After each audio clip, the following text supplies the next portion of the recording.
It was the beginning of August 2020, a time when the world was already steeped in chaos, but nothing prepared me for the personal storm about to tear through my life. The day started like any other, mundane and uneventful. I woke up, washed my face, brushed my teeth, went about my morning routine without a second thought. But something felt off, though I couldn't pinpoint exactly what. Maybe it was just the tension of the pandemic or the weight of everyday worries pressing down on me. I didn't know then, but my life was about to take a sudden, sharp turn into a nightmare. I was in the bathroom when it happened. 1 minute, I was standing, and the next, everything went black. When I came to, I was on the cold tile floor, disoriented and confused. My head was spinning, the room swaying as if I were on a sinking ship. Then I felt something strange, a pressure building in my stomach, like a dam about to burst. That's when I threw up blood. It wasn't just a little, it was everywhere, staining the floor, splattering against the sink, a gruesome shade of red. Panic set in fast. I tried to stand, but my legs gave out beneath me, weak and trembling. I couldn't understand what was happening. The taste of iron lingered in my mouth, a metallic reminder that something was terribly wrong. My heart raced, fear coursing through me as I realized this wasn't some fluke. My body was betraying me. I was rushed to the hospital, the ride there a blur of flashing lights and the wail of sirens. In the emergency room, they worked quickly, the doctors and nurses moving with a practiced urgency that only deepened my fear. I could barely keep my eyes open, my body growing weaker by the second. Blood was filling my stomach at an alarming rate, they told me, a massive ulcer silently tearing me apart from the inside. The word emergency surgery hung in the air, and with it, the weight of the situation settled in. They were worried.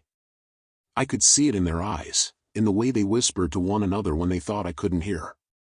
It was bad, worse than I could comprehend in that moment. I was standing on the edge, and I didn't know if I was going to make it. The thought of not seeing my kids again, of leaving them behind without a chance to say goodbye, was a kind of fear I wasn't prepared to face. It clung to me, a dark, suffocating cloud I couldn't shake. As I lay there, staring up at the blinding hospital lights, the sterile smell of disinfectant filling my nostrils, I felt utterly alone. The world outside seemed so far away, distant and unreachable. It was just me, the doctors, the machines beeping in an erratic rhythm, and the terrible, looming uncertainty of what was to come. That's when she came in. It happened so quietly, I didn't even notice her at first. One moment, I was alone, and the next, she was standing beside me. I wasn't sure how she got there, whether she walked in unnoticed or simply materialized out of the shadows, but there she was. A woman, unlike anyone I had seen before. She didn't wear the scrubs or white coats like the others. In fact, she wasn't dressed like anyone in the hospital at all. She wore black, entirely black, from her shoes to her long, flowing dress that seemed out of place in a sterile, clinical environment. But the strangeness didn't stop there. Her presence was different. I can't quite describe it, but it was as though the air itself had shifted around her, growing heavier yet somehow calming.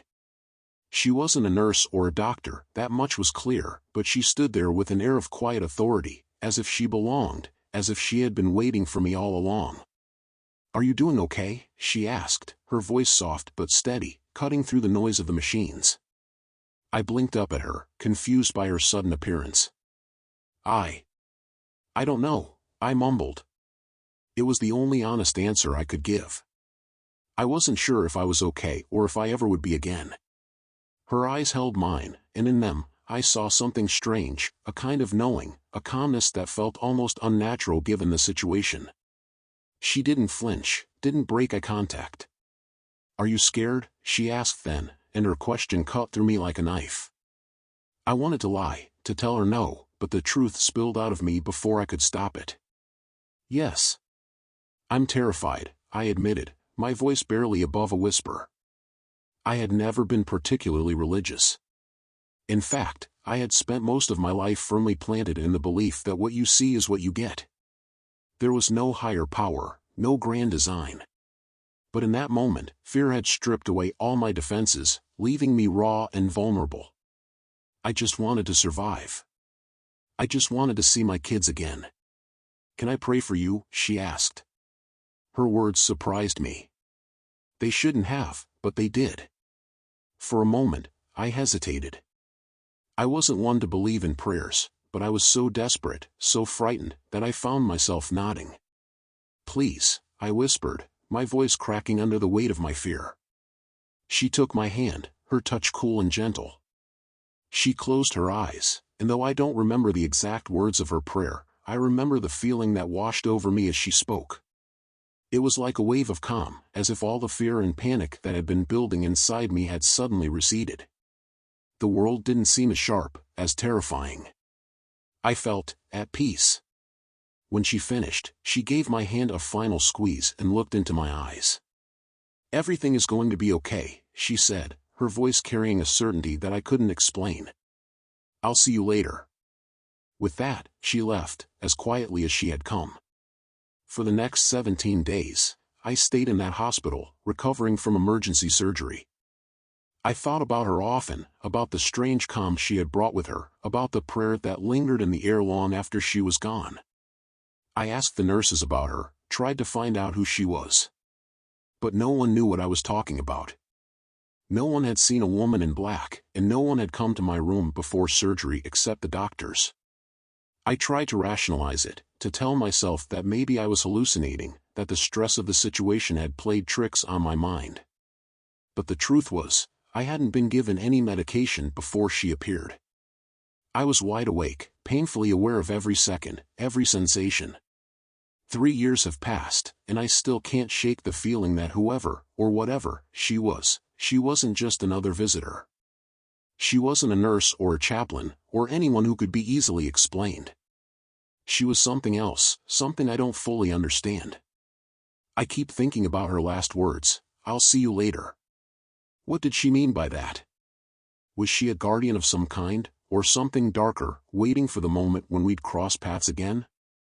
I've spent years searching for answers, replaying that moment in my mind, trying to make sense of it all.